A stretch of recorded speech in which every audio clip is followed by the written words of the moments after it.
तो अब अपन इसका सिलेबस देखते हैं, फिर एक एक पर बात करते हैं कि क्या किया और क्या नहीं किया। जैसे प्री, तो इंग्लिश भी कर लेंगे, हिंदी भी कर लेंगे।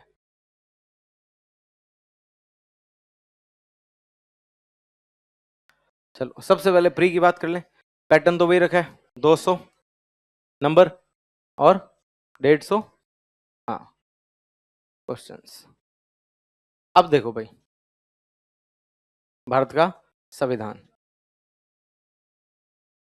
अब संविधान का निर्माण, संविधान सभा, उद्देश्य का वो की वो है। हाँ, अब सही बात तो ये है कि वो मैं सिर्फ बोर्ड पे लिखा के और कहता था बना लो, अब मैं उनको शब्दों में लिखाऊंगा, फर्क उतना सही है। 5 से 10 आर्टिकल पढ़ने, हालांकि वो ज्यादा कोई काम के उसमें कुछ नहीं है कि 26 जनवरी 1950 से पहले जो उधर था वो उधर है, जो इधर था वो इधर है। पाकिस्तान के संदर्भ में एकल नागरिकता कॉन्सेप्ट की बातें की गई है। 11 उसमें 5 तरीके से क्या मिल सकती है, नागरिकता। उसका लेटेस्ट अमेंडमेंट भी लिखवाया था मैंने, तो लिखा था कि नहीं लिखा था। अब ये 1.5 पेज ऐसे भर रखा है ना आपने, इसको थोड़ा सा खुलवा के, मतलब लाइन टू लाइन अच्छी, मतलब होता है ना कि भाई नोट्स बन गए हमारे उस तरीके से। बल्कि वास्तविकता तो ये ज्यादा सिस्टमेटिक ही है, ये ज्यादा अच्छे याद होते हैं, लेकिन अब वो फॉर्मेलिटी के नाम पे अपने को वैसे लिखने पड़ेंगे, तो इसमें कुछ नयापन मुझे नहीं लगता। बाकी ठीक है, थोड़ी डिटेल में पढ़ेंगे नागरिकता। अब ऐसा नहीं है कि अपन पढ़ते ही नहीं थे, अपने को जितनी जरूरत लगती थी उतनी तो पढ़ते ही थे, अब ढंग से पढ़ लेंगे। अब बात यह है कि अपन जो टॉपिक पढ़ाते थे ना या पढ़ते थे, तो उसमें ये होता था कि यार कन्विक्शन नहीं आता था कि ये पढ़ना है कि नहीं पढ़ना। अब नागरिकता को लेके मैं भी आपको ये था कि भाई पढ़नी हो तो पढ़ लेना, नहीं पढ़नी हो तो मत पढ़ना, थोड़ी सी बातें बता देता हूँ। अब ये है कि इसको अपन ये मान के पढ़ेंगे कि हाँ भाई किसमें, सिलेबस में, तो कोई दिक्कत नहीं। अधिकार, डीपीएसपी और कर्तव्य एज इट इज। संघीय सरकार, संघ सरकार, भाग 5, भाग 5, कार्यपालिका, विधायिका, न्यायपालिका, आर्टिकल 52 से 151 तक वैसे ही पढ़ते। कईयों ने आप में से प्री में पढ़ रखा है तो पूरा पढ़ा रखा है, वो का वो होता है। इसके बाद में संघ राज्य संबंध, आपातकालीन प्रावधान। आपातकाल पढ़ाते हैं अपन, पहले सिलेबस में लिखा हुआ नहीं था फिर भी पढ़ाते थे। जिसने भी कई पुराना कोई बैठा हो, प्री में पढ़ा हुआ बैठा हो, तो प्री तक में आपातकाल पढ़ाते थे। ठीक है, लिखा हुआ नहीं था। अब अच्छी बात क्या हो गई है, लिख दिया, तो अपने जस्टिफाई हो गया, अपन सही पढ़ा रहे। इसके बाद में शहरी और ग्रामीण स्थानीय सरकार, अरे पढ़ स्टेट पॉलिटी होगी है, तो पंचायती राज पढ़ लिया, उसमें अर्बन लोकल बॉडीज पढ़ लिया, वही तो है शहरी और ग्रामीण स्थानीय सरकार। इसके बाद में निर्वाचन आयोग, यूपीएससी, मानवाधिकार आयोग। 2 आयोग नए जुड़े, महिला और, काफी प्रेम दिखाया है महिलाओं और बच्चों के प्रति, हर जगह महिला महिला। ठीक है, कई जगह जोड़ा गया। तो अगर मोटा मोटा देखा जाए तो अभी तक कितने शब्द नए जो देखने को मिले, 3। कितने मिले, 3। नागरिकता, महिलाओं वाला, बच्चों वाला। उसके बाद में ये लोक नीति, नागरिक चार्टर, सामाजिक अंकेक्षण और शिकायत निवारण प्रणाली। ये सिटीजन चार्टर और आपने स्टेट पॉलिटी में पढ़े। अब इंडिया के हिसाब से पढ़ लेंगे। अब इंडिया के हिसाब तो दोनों का सेम ही है, वो हिस्टोरिकल बैकग्राउंड और से लिखवाते हैं आपको। ठीक है, उसको थोड़ा और देख लेंगे। इसके बाद में लोकपाल, सीवीसी और सीआईसी, ये पहले से पढ़ रहे थे, आयोग थे। तो कुल मिला के ये 4 शब्द, और शब्द भी क्या, ये एक पॉइंट मान लो आप। ठीक है, अब अपन ने एक वो राष्ट्रीय एकीकरण पढ़ा है ना, राज्यों का पुनर्गठन पढ़ा। अब वो डाल दिया हिस्ट्री में। किस में डाल दिया, तो अब मैं हिस्ट्री पढ़ा रहा हूँ। बात तो यही है, टॉपिक तो मैं ही पढ़ाऊंगा, तो अब दखल अंदाजी कहाँ पे पहुंच चुकी है तो वहां डाल दिया उस टॉपिक को। बाकी तो पढ़ा ही अपन ने, वो पढ़ गया है। आगे ऐसे कई टॉपिक्स और है, तो बस ये चेंज है भाई। अब चेंज भी क्या चेंज है, अपन लाइन से पढ़ते हुए आ रहे हैं, नीचे तक आएंगे सब सारा पढ़ ही लेंगे। ये पढ़ लिया, इसको एक बार थोड़ा और पढ़ लेंगे वापस, 2 पेज और लिख लेंगे इसमें। ठीक है, तो प्री में तो ये, और इसके बाद में प्री में और एक खौफनाक बात क्या करी है, खौफनाक बात ये करी है कि यहाँ लिख दिया राजस्थान के विशेष संदर्भ में, कि राजस्थान पढ़ लेना, करंट में क्या पढ़ना है, राजस्थान। तो विचार है। अब विशेष संदर्भ तो क्या है, राजस्थान। तो 20 में से 15 सवाल तो कम से कम किसके मान लो, लिखा है अगलों ने। और ये नकल वाला अधिनियम भी, अनुचित साधनों की रोकथाम अधिनियम, कि भाई ये पढ़ के आना की नकल नहीं करनी है। अब वास्तविकता है कि जो पढ़ रहा है उसको नकल की जरूरत ही कहाँ है, करता तो वही है जो पढ़ता नहीं है। तो सिलेबस में डाल के इतना भारी काम किया है। लेकिन कुल मिलाकर के बात यह है कि भाई इसमें, अब इसमें कहीं भी आप देखो तो भारत शब्द का उल्लेख नहीं है। इसका मतलब है फोकस किस पर है, तो प्री तो कौन पास कराएगा, राजस्थान। ठीक है, तो ये यहां पर पहली चीज तो ये, पहले ही अपने तो प्री में आप देखो तो 50 सवाल तो कम से कम किसके आ जाते थे, 150 में से राजस्थान के। अब 5-10 और ही आएंगे, कम तो नहीं हुए। तो ये तो प्री का सिलेबस हो गया। कोई यूपीएससी पैटर्न इसमें तो नहीं दिखा ठीक है, ये अब आते हैं अपन इसके ऊपर। अब इसमें भी एक स्कीम भी तो लॉन्च की है इन्होंने। हाँ, अब स्कीम में यही स्कीम है कि भाई क्या हटा दिए, 2 नंबर हटा दिए। अब देखो, जैसे पेपर 2 की यूनिट सेकंड है साइंस, 14 सवाल, सिर्फ 5 नंबर, 10 नंबर का तो झंझट ही मिटा। इतनी साइंस किससे लिखी जाए। ठीक है, तो यहां पर थोड़ी बचाव की मुद्रा में, चलो पहले ये डिस्कस करते हैं इसको। हिंदी वाला कर लिया। अब इसमें भी अपन बात करेंगे तो हिस्ट्री में बात करें तो राजस्थान। ठीक है, फिर ये इंडियन पॉलिटी में पोस्ट इंडिपेंडेंस इंडिया में accession of princely state, linguistic reorganisation of states, पढ़ लिया, राज्यों का पुनर्गठन। ठीक है, अब इसमें भी women empowerment and women reform movement, महिला ही महिला। ठीक है, अब ये फिर इकोनॉमी में, आप ये वाली इकोनॉमी देखो राजस्थान वाली। और सबसे अच्छी बात पता है क्या है, पिछले 2 बार के सर्वे उठा के देखना आपने, एक भी पॉइंट इधर से उधर नहीं है। मतलब पहले ये इतना बड़ा नहीं देते थे, लेकिन अपन इंडेक्स में इसी तरीके से, आप जो बुकलेट बनी है वो इसी पैटर्न पे बनाई है, और वो एज इट इज है। आज जाके मैच करोगे ना कि फ्रेमवर्क, इंस्टीट्यूशनल फ्रेमवर्क की हेडिंग अलग बना के दे रखा है पिछले 2 बार से। तो वो जो नवाचार था वो कामयाब हो गया, और आरबीएससी ने भी उसी पैटर्न पे दिया है। तो एग्जैक्टली आप अपने अब इकोनॉमिक सर्वे को इसके साथ मैच करके पढ़ो तो कोई दिक्कत नहीं, सेम है। ठीक है, तो हिस्ट्री में भी राजस्थान, इकोनॉमिक्स में भी। और राजस्थान सिर्फ लिखने का मतलब नहीं है, यहाँ पे आप विड्थ देखो कितनी ज्यादा दी गई है। इस पेज पर जितनी जगह इंडियन को मिली है ना, उतनी या उससे ज्यादा ही मिली है राजस्थान को। इसके पॉइंट देखो तो 3 3 6 2 8, 3 3 6, ये सिग्निफिकेंस है ये। हर जगह ये एक बढ़ा करके या उससे ज्यादा देने की कोशिश की है। इसका मतलब है इज्जत चाहिए। आरपीएससी है साहब, ऐसे ही नहीं है। ठीक है, तो आप उसको देखो कि मतलब इंडियन इकोनॉमिक्स के पॉइंट कम है, राजस्थान इकोनॉमिक्स के पॉइंट ज्यादा है। मतलब फोकस किस पर है, राजस्थान पर। ऐसा कैसा हिस्ट्री में आ गया, इसमें आ गया। सोशियोलॉजी तक में देखो आप, सोशियोलॉजी में भी फिर लिखा हुआ है with special reference to Rajasthan, महिलाएं तो हर जगह। ठीक है, तो कुल मिला के बात यह है कि भाई आपको सोशियोलॉजी में भी किसका ध्यान रखना है, राजस्थान का। ठीक है, फिर मैनेजमेंट आपके हो गई थी क्या, अच्छा हुआ, नहीं तो जिनके हो गई उनके दोबारा होगी।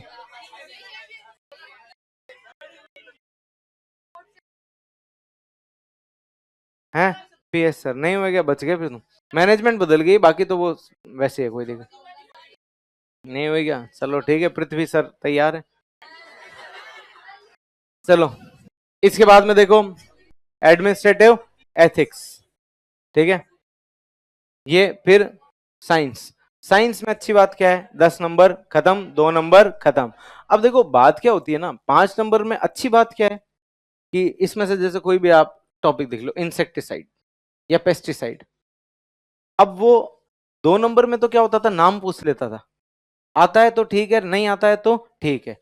अब 5 नंबर में क्या होगा, वो सिर्फ नाम नहीं पूछ सकता, वो नाम देगा, इसके प्रभाव बताओ, या इसकी विशेषता बताओ, या इसका प्रयोग बताओ। ये तो अपन कर देते हैं, होता है कि नहीं होता। प्रभाव विशेषता प्रयोग में अपने ज्यादा दिक्कत नहीं है, उसमें कुछ ना कुछ तो इधर उधर लिखते हैं तो सेट बैठ जाता है। तो बस ये फायदा हुआ है इस बार अपने को। और बात सबसे अच्छी क्या है 5 ही नंबर में, कि अनुप्रयोग 10 नंबर जितने भी नहीं है, कि भरा ही नहीं जाए पन्ना। 5 नंबर में तो अपन यूं बड़ी बड़ी राइटिंग करके भी 5-6 शब्द लिखा के गोले बना करें तो जगह भर देंगे।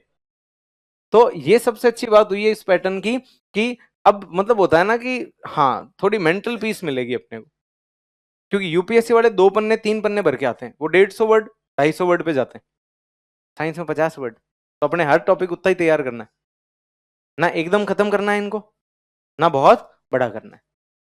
और 5 नंबर का स्पेस आसानी से भरा। अब आप भी पेपर देते ही हो, सब्जेक्टिव पेपर देते हो, सबसे आसान कौन सा फॉर्मेट लगता है 5 वाला, 2 वाला सलंग छूटता है, 10 वाला भरा नहीं जाता है, होता है कि नहीं होता है।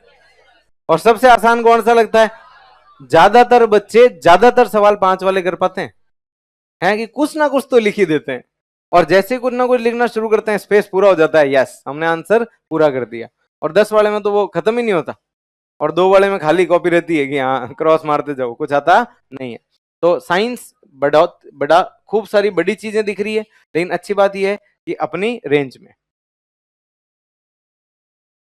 अब इसमें भी वो सेम बातें हैं कि development of science and technology in Rajasthan, और वो टेक्नोलॉजी सारी, फिर ये इसको सेम ही रखा है। ये क्लाइमेट, ये सही बात तो ये है कि लक्ष्यता में मॉनसून में क्लाइमेट और ये पढ़ाते ही हैं, ठीक है। इसमें मतलब यूं है कि अब जोड़ दिया है, अब वो बात है ना सिटीजनशिप, पढ़ाते तो ही, वो जोड़ के उसको प्रमाणित कर दिया। और सही बात है क्लाइमेट पढ़ाए बिना ये ड्रेनेज पैटर्न और ये चीजें, ये इंडिया वाला तो पूरा पढ़ाते ही थे, ठीक है। इसके बिना तो बाकी वेजिटेशन क्या होती है समझ में कैसे आएगा, मानसून वगैरह। तो ये अच्छी बात है, ये जोड़ दिया तो इससे बाकी सारी चीजें समझ में आ जाएगी। इसके बाद में फिर इसमें वापिस राजस्थान, ठीक है। ये अपना,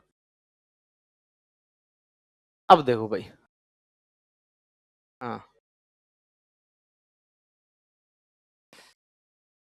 अब देखो, अब इसमें ओरिजिन स्ट्रक्चर की प्रिंसिपल ऑफ कॉन्स्टिट्यूशन, सबसे पहले संविधान सभा, ठीक है, पढ़ रखिए। इन्फ्लुएंसेस, हिंदी में लिखा हुआ है प्रभाव स्रोत, हिंदी में क्या लिखा हुआ है कि कौन कौन से स्रोतों का प्रभाव किस पर है, हमारे संविधान पर।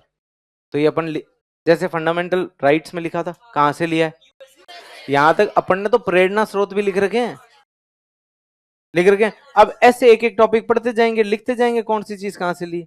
आर्टिकल 14 में लिखा नहीं, ये ब्रिटेन से, ये यूएसए से। 21 में लिखा कौन सा ब्रिटेन से, कौन सा जापान से, यूएसए से, लिखे कि नहीं लिखे, वही तो है प्रभाव स्रोत, कहां से प्रभाव पड़ा है। उसके बाद में ये शब्द देखो आप, फिलोसफिकल बेसिस, दार्शनिक आधार, मतलब खतरनाक शब्दों का प्रयोग किया गया। अब मुझे एक बात बताओ, अपन ने प्रस्तावना पढ़ी थी, प्रस्तावना में जब प्रस्तावना वो पूरी लिख ली उसके बाद अपन ने पहली लाइन क्या लिखी थी, प्रस्तावना भारतीय संविधान का दर्शन है। इंग्लिश में लिखा था preamble is the philosophy of Indian constitution. अब इन्होंने होशियारी करके प्रियम्बल नहीं लिखे, क्या लिखा है, दार्शनिक आधार। अरे वही पढ़ना है, लिबर्टी इक्वालिटी फ्रेटर्निटी, सारे शब्द लिखवा रखे एक एक, है कि नहीं है। प्रस्तावना संविधान का दर्शन है, ठीक है, इसमें संविधान के मूल्य और उद्देश्य दे रखे हैं, वही तो पढ़े।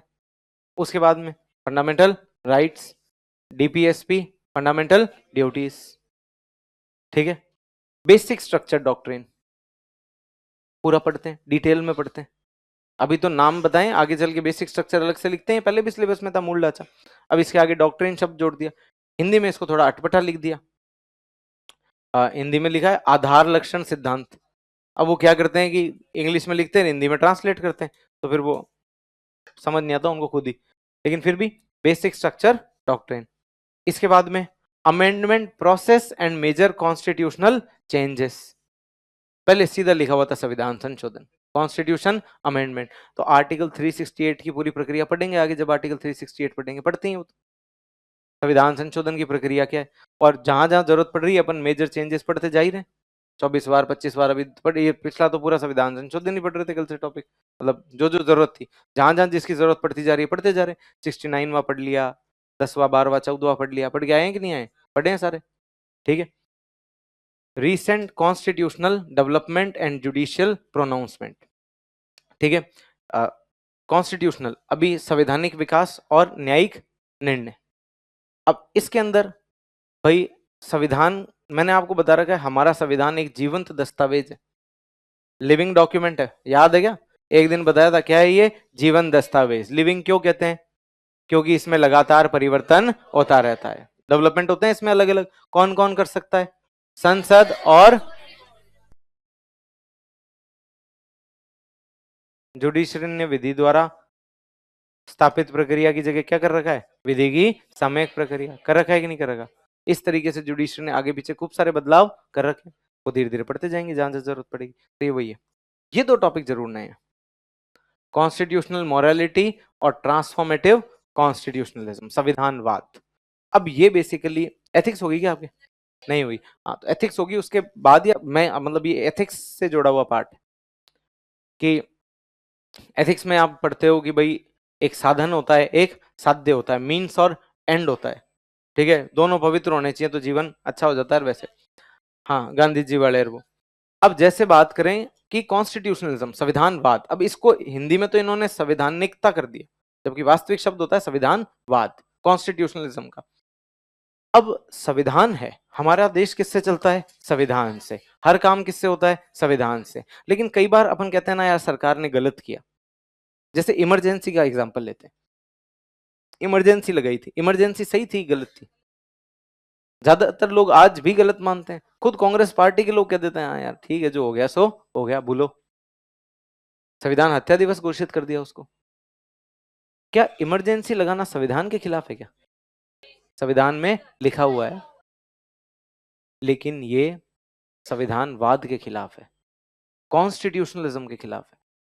संविधानवाद एक ऐसा विचार है जिसमें संविधान की जो पालना होती है वो बहुत पवित्रता से होती है, बहुत अच्छे ढंग से आप किसकी पालना करते हो? संविधान। अच्छे स्पिरिट में जब संविधान को लागू किया जाता है तो उसकी नैतिकता भी बनी रहती है और लोगों को उनके अधिकार भी मिले हुए रहते हैं। इमरजेंसी संविधान के विरुद्ध नहीं थी, संविधानवाद के विरुद्ध थी। ये एक विचार है, आगे बढ़ेंगे, ठीक है। मेरे को कहानियां किससे सुनाने के खूब मौके दे दिए इन्होंने, कुल मिला के बात ये है। हाँ, अब देखो इसके बाद में ये राष्ट्रपति, उपराष्ट्रपति, प्रधानमंत्री, काउंसिल ऑफ मिनिस्टर और पढ़ते हैं, विशुद्ध रूप से दे रखा था। उसके बाद में emerging trends in federalism in India, ये शब्द पहले भी लिखा हुआ था, फेडरलिज्म इन इंडिया, ये पढ़ते ही थे, अरे पढ़ते थे। अभी D6 जैसे आपके जानकार उनको अभी थोड़े दिन पहले पढ़ाया, उनके देख लेना इमर्जिंग ट्रेंड्स ही लिखे हुए।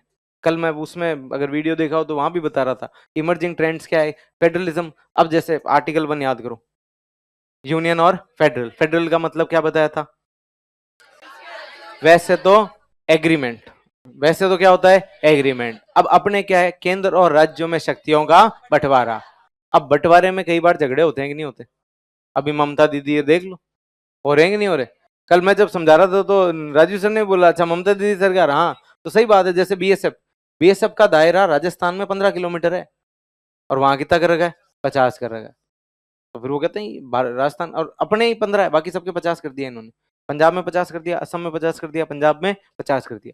मतलब 50 किलोमीटर के दायरे में पुलिस की नहीं चलती है, बीएसएफ की चलती है। अपने कितने? अपने शांत है, अपने ज्यादा दिक्कत नहीं है। उधर ऐसा है, तो ये संघवाद में दिक्कतें है कि नहीं है सब?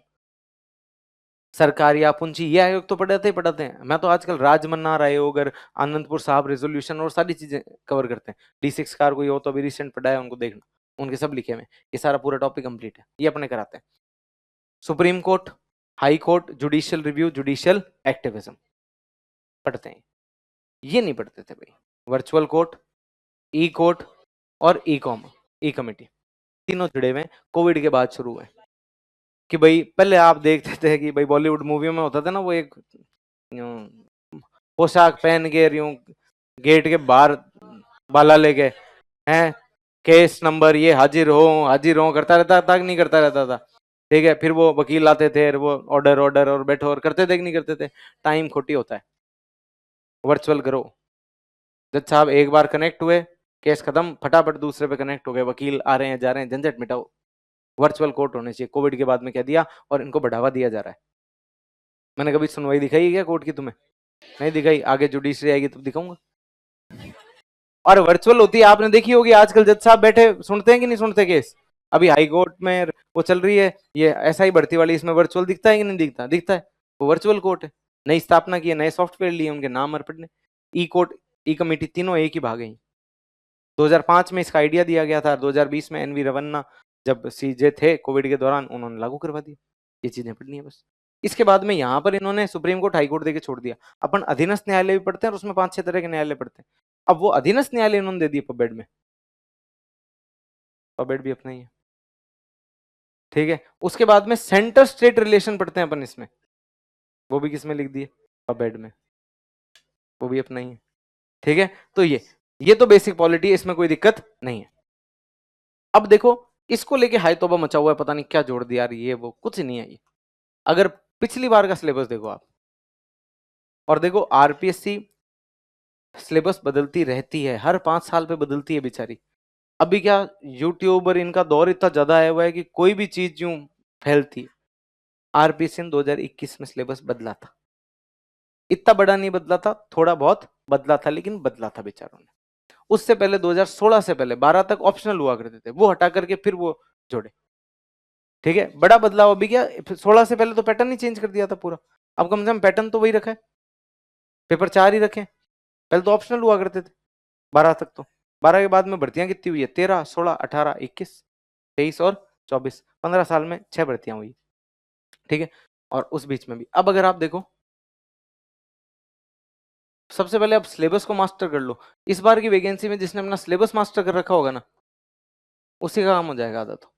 क्यों? क्योंकि पहली बार जब RPSC हर बार सिलेबस के साथ छेड़छाड़ करती है ना, तो बहुत इजी क्वेश्चन देती है, मतलब सीधे सीधे सवाल पूछती है RPSC। फिर जैसे उनको भी सिलेबस ढंग से समझ में आने लग जाता है, तो अच्छे सवाल पूछती है, ठीक है। और फिर वो फिर सिलेबस बदल देती है, तो RPSC वाले ज्यादा दुख नहीं देते लाई।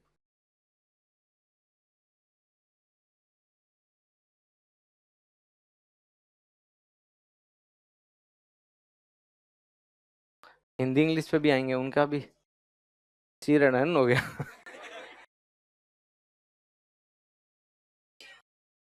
अब देखो, अभी ये पिछली बार वाला सिलेबस है, अगर इस पे बात करें अपन, अरे चल जा रहे, बेसिक स्ट्रक्चर अभी भी है, अमेंडमेंट है, फ्रेमिंग है, फीचर्स हटा दिए, लेकिन वो पढ़ना तो पड़ेंगे।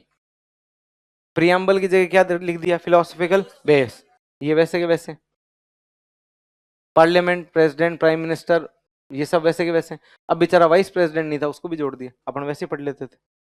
वाइस प्रेसिडेंट नहीं था, जोड़ दिया। लेकिन ऐसा थोड़ी है, अपन ऐसा थोड़ी करते थे आर्टिकल 52 से 62 पढ़ लिए, फिर 73 से पढ़ेंगे, नहीं, 63 से 70 तक।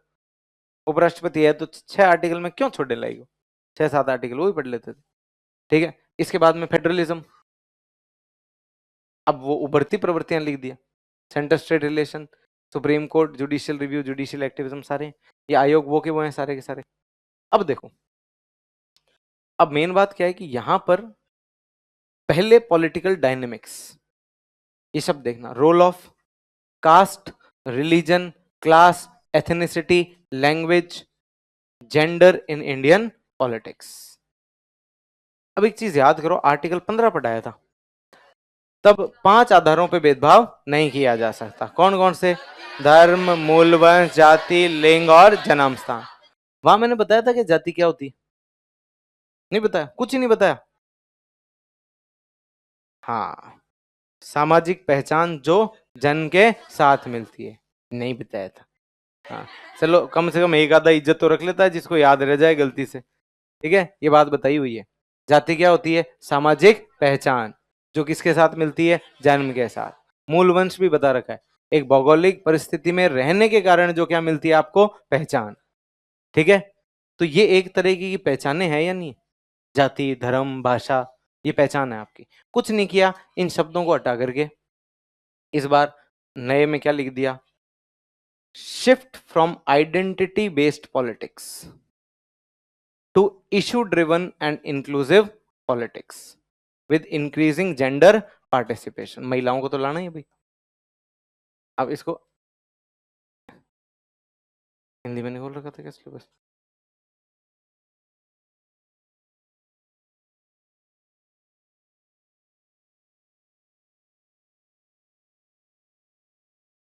नहीं हार्ड तो सब नहीं देख पाएंगे ना, हार्ड कॉपी मेरे तो थोड़ा थोड़ा याद और रोने लग गया, 2 दिन से ही पढ़ रहा हूँ। अब देखो हिंदी में क्या लिखा हुआ है इसके लिए, पहचान आधारित राजनीति से किसकी तरफ, मुद्दा केंद्रित एवं समावेशी राजनीति की ओर परिवर्तन। पहले पहचान आधारित राजनीति की भूमिका पढ़ते थे अपन, भारत की राजनीति में जो आपकी जाति धर्म भाषा है इनकी क्या क्या भूमिका है। अब ये कह रहा है कि भाई भारत की जो राजनीति है वो पहचान की बजाय किसकी तरफ जा रही है, मुद्दों और समावेशिता पर।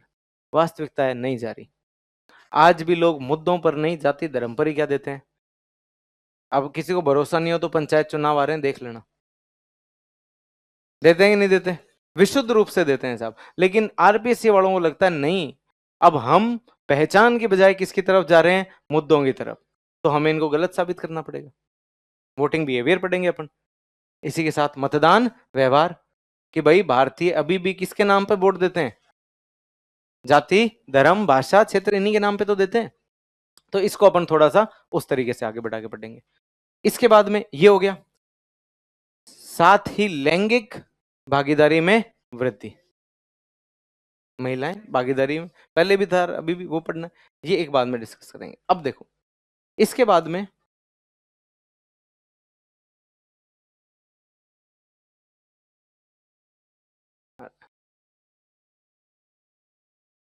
किधर चला गया रे,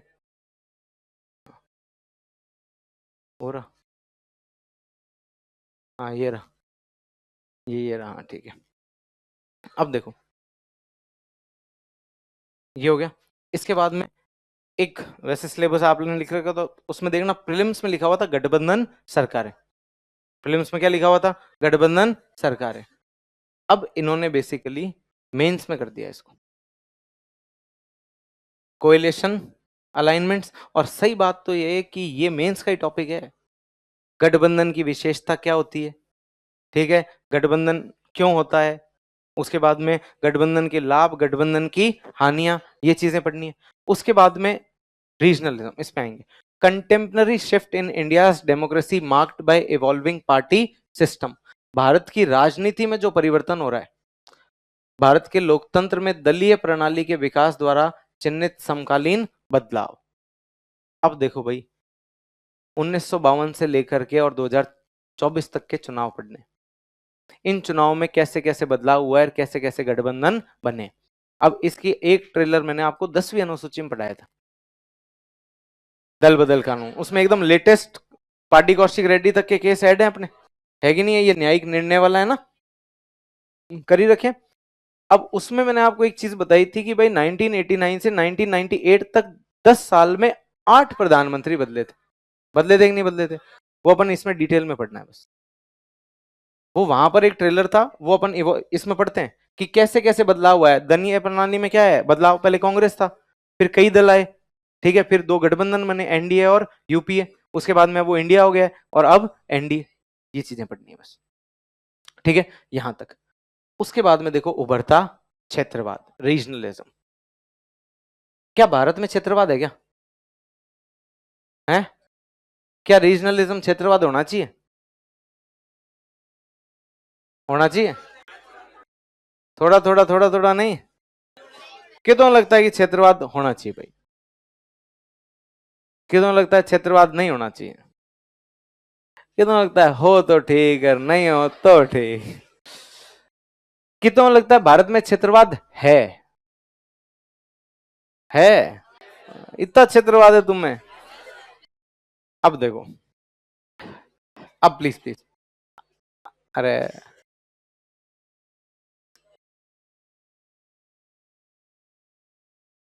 अब देखो भारत में, प्लीज बातें नहीं, भारत में क्षेत्रवाद है, संविधान मान्यता देता है इसको, लेकिन हमारे यहां क्षेत्रवाद हो सकता है, ये उभर करके अलगाववाद तक नहीं जाना चाहिए। अब क्षेत्रवाद को बढ़ावा कब से मिला, क्षेत्रवाद की शुरुआत कहां से हुई, इस पर आते हैं। तो इसके लिए याद करो राज्यों का पुनर्गठन, उसमें ब्रिटिशर्स आए थे, किस आधार पे प्रांत बनाए थे,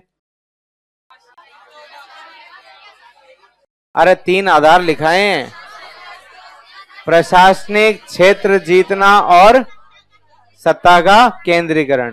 फिर हमने मांग करी किस आधार पे? भाषा के आधार पे। फिर हम मुकर गए, भाषा के आधार पे नहीं बनाएंगे क्योंकि वो किसका कारण बन सकती है? अलगाववाद। फिर हमने भाषा को स्वीकार किया, क्षेत्रीय पहचानों को मान्यता दी, क्षेत्रवाद को स्वीकार किया है। अब वो कहानी वहां पर रोक दी थी ना, उसको आगे बढ़ाएंगे। इसकी कहानी वहीं से शुरू होगी भारत में। अब होता है ना वो अधूरी कहानियां पूरी की जाएगी। मतलब अच्छी बात यह है कि मेरे को खुलकर खेलने का मौका मिला है। मतलब यूं है कि भाई जो चीजें थोड़ी सी शॉर्ट में बता करके छोड़ी जाती थी, अब उनको क्या किया जाएगा? एलॉबरेट किया जाएगा। अच्छी बात है, कम से कम उस चीज पे वो बौद्धिक क्षमताएं तो पूरी विकसित होगी। अब उसमें मैंने इतने पे छोड़ दिया था और उसके बाद में आपको बताया था कि भाई राज्य के पुनर्गठन 3 तरीके से हुए। पहले तो भाषाई आधार पे, वो क्या था? क्षेत्रवाद। फिर किसकी जरूरत आ गई थी? सिक्योरिटी। और उसके बाद में डेवलपमेंट। अब ये सिक्योरिटी यहां पढ़ेंगे, इसमें आएगा आनंद। आंतरिक सुरक्षा, इंटरनल सिक्योरिटी वाली चीजें। अब आर्टिकल 34 में मार्शल लॉ संविधान में परिभाषित नहीं है। फिर एक आफ्स्पा बताया था आपको, armed forces special protection act. उसमें मैं कहानी, कश्मीर की कहानी सुनाई थी क्या मेरी? नहीं सुनाई है? आईआर के लिए छोड़ रखी थी क्या? हाँ तो कोई नहीं। आफ्स्पा ये तो बताया था थोड़ा बहुत। Armed forces special protection act कि भाई जहां ऐशान क्षेत्र होते हैं वहां पर क्या किया जाता है? सेना को विशेष अधिकार देकर के भेजा जाता है। वो किसी को भी उठा लेते हैं, गोली मार देते हैं, उस तरह के अधिकार होते हैं ना। अब इस बार देखना 15 तारीख को अपने परेड, इससे एक दिन पहले या एक दिन बाद में अखबार जरूर पढ़ना, मतलब दोनों तीनों दिन सेना, भारतीय सेना के वो जो गैलेंट्री अवार्ड्स दिए जाएंगे उनकी लिस्ट आएगी बकायदा, एक बड़ा सा रंगीन सा पेज बना के देते हैं बार बार। जो सेना के अधिकारी जवान जो भी हैं उनका नाम होगा, उनकी डेजिग्नेशन होगा, उनको कौन सा अवार्ड मिला है, सेना मेडल, एवीएसएम, पीवीएसएम, जो भी मिल रहा है वो, और क्यों मिल रहा है वो बता रखा होगा। अब वो जब बता रखा होगा ना, तो उसमें आप देखना 50% कम से कम, मुझे ऐसा लगता है हर बार ही होते हैं लगभग, नॉर्थ ईस्ट वाले क्षेत्र से होंगे। तो मैंने आपको बता रखा है नॉर्थ ईस्ट में इंसर्जेंसी भयंकर है, वहां पर ही बहुत ज्यादा होता है। अब वो जो कहानियां अधूरी रह गई थी ना, बांग्लादेश के कारण वो हुआ, अब उसके बाद क्या हुआ और अभी क्या हो रहा है वो इसमें पढ़ेंगे। आंतरिक सुरक्षा के खतरे, सुरक्षा बल एजेंसियां का अधिदेश भूमिका, आंतरिक सुरक्षा प्रबंधन की चुनौतियां, उधर कौन कौन से ग्रुप्स हैं, कौन कौन सी फोर्सेस हैं, वो कैसे काम कर रही है, आफ्स्पा का यूज मिसयूज, इसके विवाद क्या है, ये सारी चीजें पढ़ेंगे अपन। तो ये 2 चीजों की कहानियां तो अपनी अधूरी है, वो अपन पूरी कर सकते हैं ऑफिशियली। ठीक है, ये तो ये वाला हो गया गठबंधन, तो ये इसके साथ ही पढ़ लेते हैं। इसके बाद में देखो मतदान व्यवहार, निर्वाचन सुधार और भारत की निर्वाचन प्रक्रिया की कार्यप्रणाली। अब ये चुनाव आयोग पढ़ते हैं अपन। इसके बाद में peoples representation of people act 1951, जन प्रतिनिधित्व अधिनियम 1951। अभी तक ये होता था जहां जरूरत पड़ती थी वहां पढ़ते थे, जितनी जरूरत पड़ती थी वहां पढ़ते थे। आर्टिकल 84 में पढ़ते थे, आर्टिकल 102 में पढ़ते थे। ठीक है, उसके बाद में जब चुनाव आयोग पढ़ते थे, राजनीतिक दलों को मान्यता कैसे मिलती है उतना पढ़ते थे, उसकी कुछ एक धाराएं पढ़ते थे। अब उसको और थोड़ा डिटेल में पढ़ेंगे। ठीक है, ये करने की जरूरत है। उसके बाद में भारतीय राजनीति में विकसित समकालीन प्रतिमान, अभी वर्तमान में कंटेम्पररी इश्यूज हमारे क्या क्या चल रहे हैं। ठीक है, contemporary evolving pattern in Indian politics, voting behaviour, electoral reform, ये देख लिया अपन ने। अब इवॉल्विंग पैटर्न क्या है? तो पैटर्न ये इवॉल्व हो रहा है कि वंशवादी पार्टियां लगभग कम होती जा रही है, क्षेत्रीय मुद्दे कम होते जा रहे हैं, खूब सारे फैक्टर्स हैं। जैसे बिहार इलेक्शन हुए, अब बिहार इलेक्शन से पहले मेरी आपकी क्लास चल रही थी ना, उसी टाइम बंद हुई थी। उससे पहले अपन ने 1-2 बार बिहार की बात भी करी है कि भाई वहां पर जेडीयू, बीजेपी, आरजेडी 3 प्लेयर है, वोट बैंक फिक्स है, सीएम नीतीश बाबू हैं, वो जिसके साथ जाएंगे उसकी क्या बनेगी, ये बात बोली थी। ये बात अपनी हुई भी थी, मुझे याद है, क्योंकि वहां पर बीजेपी है, जेडीयू है और आरजेडी है, तीनों के पास 20-20% वोट है, फिक्स जातियां हैं, जो इनको देंगी फिक्स जातियां इनको देंगी, फिक्स जातियां वोट इनको देगी। जो 2 पार्टियां वहां पे साथ में आ जाती है ना, उसकी क्या बनती है? सरकार। बदलाव कुछ नहीं है, पहचान आधारित और ये सारी। अब समकालीन मुद्दे क्या हो रहे हैं, तो कुछ मुद्दे ऐसे हैं कि ये जो क्षेत्रीय पार्टियां हैं वो कई जगह सिमटती जा रही हैं। हरियाणा का चुनाव हुआ, सिमट गई। महाराष्ट्र का चुनाव हुआ, सिमट गई। बिहार का चुनाव हुआ, सिमट गई। यानी देश अब क्षेत्रीय मुद्दों से किसकी तरफ जा रहा है, राष्ट्रीय मुद्दों की तरफ। और दूसरी इंपॉर्टेंट बात यह है, वन नेशन वन इलेक्शन, अब वो एक अलग ही लेवल पे ले जाएगा। 1952, 1957, 1962, 1967, ये जो चारों चुनाव थे ये वन नेशन वन इलेक्शन ही थे। उसके बाद में प्रॉब्लम कहां आई है, उसके बाद में प्रॉब्लम ये आई है कि 1967 में मोरारजी देसाई कह रहे थे मैं प्रधानमंत्री बनूंगा, लेकिन कांग्रेस के कुछ लोगों ने मिलकर के बना दिया इंदिरा गांधी जी को, और मोरारजी देसाई बनाए गए उप प्रधानमंत्री। हालांकि मोरारजी देसाई का दावा तब से था जब से नेहरू जी की मृत्यु हुई थी। लाल बहादुर शास्त्री तो रेस में नहीं थे, उन्होंने तो बुद्धि का प्रयोग कर लिया खतरनाक बड़ा। वो अब जब कहानियां सुनाऊंगा तो मौका मिला है तो ढंग से सुनाई जाएगी कि वो कैसे बने और कैसे उनकी मृत्यु हुई। उसके बाद में जब मोरारजी देसाई को बनाया गया तो बहुत गुस्सा थे, लेकिन फिर उनको उप प्रधानमंत्री बना के एडजस्ट किया, उनको वित्त मंत्रालय दिया गया। अब निर्मला सीतारमन ये 15 साल पूरे कर लेंगे ना अपने, तब वो मोरारजी देसाई का रिकॉर्ड तोड़ेंगी सबसे ज्यादा बार बजट पेश करने का। अभी भी रिकॉर्ड किसके नाम है, मोरारजी के नाम है।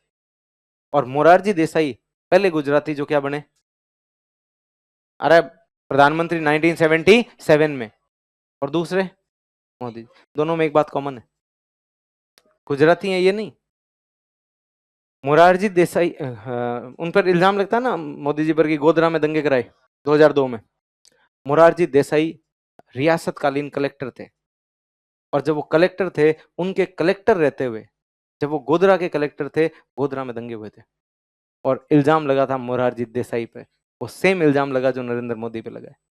और उसके बाद इन्होंने वहां से इस्तीफा दिया, राजनीति में आए। उस समय के बॉम्बे प्रांत के क्या बने, सीएम, और बाद में क्या बने, उप प्रधानमंत्री, फिर प्रधानमंत्री। अब इनका इंदिरा गांधी से झगड़ा किस नाम पे हुआ, जब इंदिरा गांधी जी ने बैंकों का राष्ट्रीयकरण किया, मीडिया ने पूछा मोरारजी से राष्ट्रीयकरण हो गया, वह फर्जी बातें करते हो, ये हो गया। तब वो गुस्सा हुए, फिर इनके राहें अलग हुई। उसके बाद में कांग्रेस के दो फाड़ हुए, फिर इंदिरा गांधी जो लगा यार ये क्या मतलब है, मैं अपनी अलग ही हिसाब किताब चलाऊंगी। और उसके बाद में समय से पहले इंदिरा गांधी जी ने लोकसभा को भंग करवाया और चुनाव करवाए 71 के युद्ध से जस्ट पहले माहौल। और उसकी वजह से देश में वन इलेक्शन वन नेशन वाला कॉन्सेप्ट खत्म हो गया। उससे पहले तक केंद्र राज्य के चुनाव साथ होते थे, उसके बाद में केंद्र के चुनाव अलग हो गए, राज्यों के चुनाव अलग हो गए, और फिर ये अलग अलग साइकिल चल पड़ी। अब इस साइकिल को वापस एक साथ जोड़ने की बात है रही सब, ये सब चीजें पढ़ेंगे अपन ये। हाँ, इवॉल्विंग पैटर्न्स, ठीक है। हाँ हाँ, तो ये वाली जो चीजें हैं, ठीक है। अब वैसे देखो, चलो ठीक, हाँ हाँ, अब बोलो नहीं, अब ये हो गया। तो ये वाला टॉपिक, ये वाला टॉपिक, ये इंटर। अब ये एक मतलब एआई, ये क्या है, अखबार में 4-5 दिन से एआई एआई एआई आ रहा है ना, तो इन्होंने हर जगह एआई एआई और एआई जोड़ दिया, पता नहीं कौन सा प्रेम हुआ एआई से इनको, ठीक है। अब देखो एआई यहाँ पे कैसे जोड़ा, socio political implications of AI intelligence enabled mobilisation. अब बात क्या है कि आप लोगों ने इतना तो देखा होगा कि चुनाव के दौर में खूब सारे वीडियोस आते हैं, कुछ सही होते हैं, कुछ फेक होते हैं, होते कि नहीं होते।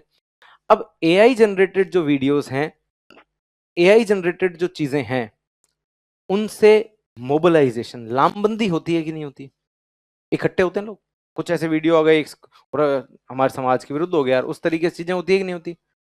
ये मोबिलाइजेशन जो होता है, इसके सामाजिक और राजनीतिक निहितार्थ क्या है पॉलिटिक्स के संदर्भ में। अगर इसको हिंदी वाले उसमें देखेंगे अपन, तो कृत्रिम बुद्धिमत्ता सक्षम राजनीतिक लामबंदी के सामाजिक राजनीतिक निहितार्थ।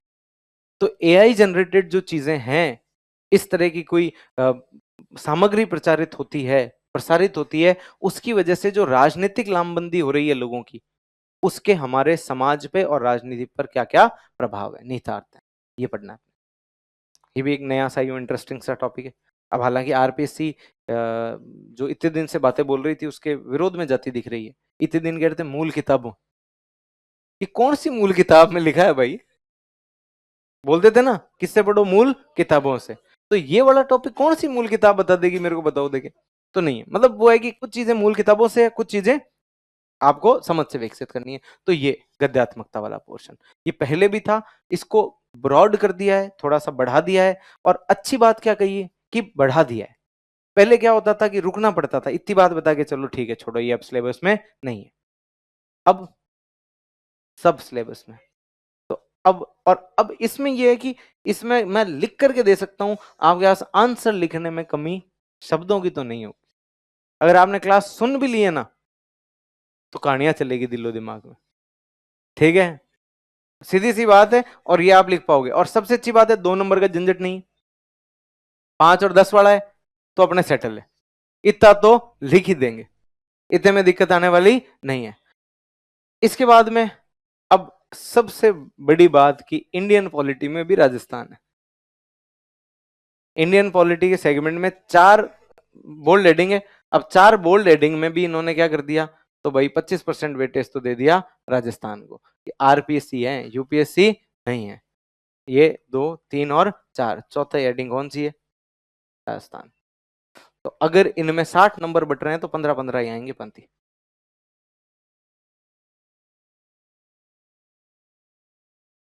अब देखो, अब इंग्लिश वर्जन देखे तो pattern of political participation, leadership and electoral behaviour. किसका? राजस्थान।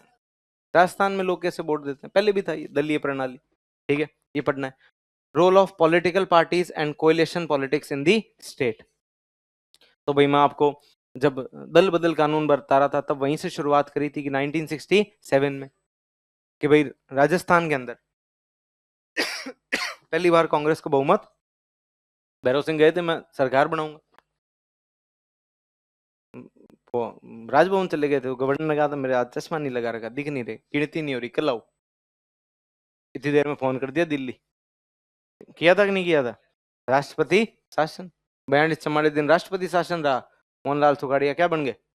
मुख्यमंत्री। जोड़ लिया, तोड़ लिया, और गठबंधन हो गया। वहां से शुरुआत हुई, आज तक कैसे चल रहा है वो देखेंगे। उसके बाद गहलोत साहब जब दूसरी बार आए 2008 में, तो 96 सीट थी। पूरे पूरे बहुजन समाजवादी पार्टी के हाथी को अपने में संभाल लिया। सिंबल है सब। और ये आज तक केस चल रहा है। ऐसे कैसे लिया जा सकता, वो एक राष्ट्रीय पार्टी ले लिया तो ले लिया।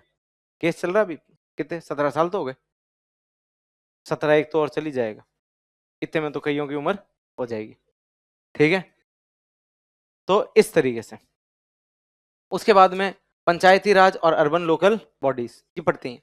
स्ट्रक्चर पढ़ी रखा है। इश्यूज और चैलेंजेस, ये भी पिछली पहले से है, सिलेबस में पहले से पढ़ाते हैं कि भाई इनके इश्यूज क्या है और इनके चैलेंजेस क्या है। तो आप लोगों के सीधे सीधे चैलेंज है 3F। फंड नहीं है, फंक्शन नहीं है, फंक्शनरीज नहीं है, 3 चीजें सीधी सीधी, कुछ नहीं है। ठीक है, उसके बाद में new dynamics and challenges in Rajasthan politics. आजकल राजस्थान की राजनीति में क्या क्या चुनौतियां आ रही है। अब ये यूं ढंग से ही पढ़ेंगे अपन, ये थोड़ी सी पॉलिटी पढ़ लेंगे आर्टिकल 82 में। अरे ठीक है, तो अब तो ऑनलाइन दुखी है। हाँ, तो अब जैसे इसमें ना चैलेंजेस, अब चैलेंजेस क्या है, मेन बात है अपन आर्टिकल 82 में पढ़ेंगे। परिसीमन होता है साहब, 2026 में परिसीमन ड्यू है, और परिसीमन की पटकथा लिखी जा रही है। उसका एक ट्रेलर बाड़मेर बालोतरा में चल रहा है अभी। और आगे चल के अपन पढ़ेंगे, परिसीमन आयोग का गठन केंद्र सरकार करती है, उसमें अध्यक्ष की नियुक्ति केंद्र सरकार करती है, उसमें सदस्य सीईसी और एसईसी होते हैं, केंद्र सरकार नियुक्त करती है। और परिसीमन ने जो काम कर दिया उसको न्यायालय में चुनौती नहीं दी जा सकती। खूब सारी चीजें होगी इस टॉपिक में, खूब मजा आएगा। New dynamics and challenges in Rajasthan politics. फिर ये framing of public policy in Rajasthan, ये तो मैं दिलीप सर से रिक्वेस्ट करूंगा कि Nathmal Didel ji, Kanaram sir, Nandkishore sir, Ashok sir, इनमें से किसी को बुला के पढ़वाया जाए। ये पॉलिसी राजस्थान में कैसे बनती है वो है, और वो जेन्युइन बताएंगे। जैसे कानाराम जी अभी आपके सवाई माधोपुर कलेक्टर, ये दिलीप सर के वो 5 स्टूडेंट्स जिन्होंने यूं मतलब स्प्रिंग बोर्ड मैं था ना, मील का पत्थर, नींव का पत्थर थे 5-6 स्टूडेंट्स जो यूं दिलीप सर से लंबे समय से जुड़े हुए थे। सर इनकी कॉपियां फाड़ दिया करते थे, आंसर लिख के ये दिखा तूने। और इनमें से मतलब 5 आईएएस यूपीएससी क्रैक किया, 3 तो टॉप 100 में आए, 2 राजस्थान कैडर में आए, 2 आईएएस, नथमल डिडेल सर और Kanaram sir. Surendra Lamba sir Punjab IPS आते रहते हैं। आप क्लास में इनमें से कोई नहीं आएगा कभी? कोई नहीं आएगा, आपके नए वाले आते हैं। हाँ, इनको नथमल आपने सुना हो तो, इस बार फाउंडेशन डे था, फाउंडेशन डे पर नथमल सर ने सबसे पहले वहां पर भाषण दिया था। वो जॉइंट सेक्रेटरी हैं अभी फाइनेंस डिपार्टमेंट में। वो 2013 में, मतलब होता है ना इनिशियल आईएएस में जो अच्छा रिजल्ट आया था स्प्रिंग बोर्ड का, वो 2013 में था, जब मतलब 2 आईएएस 2 आईपीएस इस तरीके से। नंद किशोर सर से तो मैं पढ़ा हुआ हूँ। नंद किशोर सर 2 बार आईआरएस है, 2 बार आईपीएस है, फिर फाइनली आईएएस हुए। कभी नहीं आए आपकी क्लास में? कभी नहीं आए। अब वो रामपुर के कलेक्टर है अभी यूपी में, जैसे फ्री होंगे वो आते रहते हैं। वो तो बहुत आते हैं। वो तो अब आप जैसे वो दिलीप सर के साथ डांस वीडियोस भी, वो बुढ़ीवाड़ा में शादी थी उसमें खूब वायरल है, तो नंद किशोर सर तो और आते रहते हैं। चलो उनमें से जो भी आएगा, हमें, मैंने तो पॉलिटी, आधी पॉलिटी दिलीप सर ने पढ़ाई थी, फिर लास्ट वाले जो आयोग वाले सेगमेंट थे वो नंद किशोर सर ने पढ़ाए थे 2000। वो मतलब 14 से ही आरएआरएस बनते आ रहे थे, 19-20 में जाकर के आईएएस बने, अभी यूपी कैडर मिला हुआ है। तो ये मतलब ये पॉलिसी बनाने में कौन से इंस्टीट्यूशन होते हैं, कौन कौन से स्टेक होल्डर्स होते हैं, ये वो बताएंगे। अशोक चारण सर, उन पे तो मूवी बनी है अभी। अशोक चारण सर को भी नहीं जानते आप? हैं? 4,000 करोड़ की रेड करी थी साहब उन्होंने, निर्मला सीतारमन ने उनको प्राइज दिया। क्या खतरनाक आईआरएस अधिकारी है। कोई आइडिया नहीं है तुम्हें? पहले आईआर वो पढ़ाते थे, ठीक है, उसके बाद विद सर ने पढ़ाई, फिर मैंने पढ़ाई। नहीं याद मूवी? अरे यार तुम यूं स्प्रिंग बोर्ड के एल्यूमनाइयों को ही नहीं जानते। और ये अशोक चारण सर जो है ना, इनके तो घर में मतलब ये 3 भाई हैं और तीनों अधिकारी हैं, तीनों स्प्रिंग बोर्ड के स्टूडेंट। ये तो आईआरएस बन गए। ये यहाँ पर पहले आईआर पढ़ाते थे, ज्योग्राफी और एनवायरमेंट। उसके बाद में इनके जो, हाँ ये आईआरएस ये है अशोक, सिंपल येट। हाँ तो इन्होंने यूं खतरनाक ही काम कर रखे हैं वैसे तो।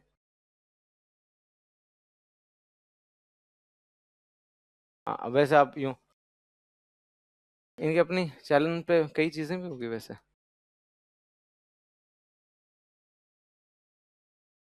हाँ फैकल्टी भी रहे हैं यार ये अपने। और इनके कभी, ये शायद ये वाला वो है, हाँ निर्मला, हाँ आवाज क्या आएंगे ये, फ्रॉड डिटेक्शन 4,000 crores. ये 4,000 करोड़ की चोरी पकड़ी थी।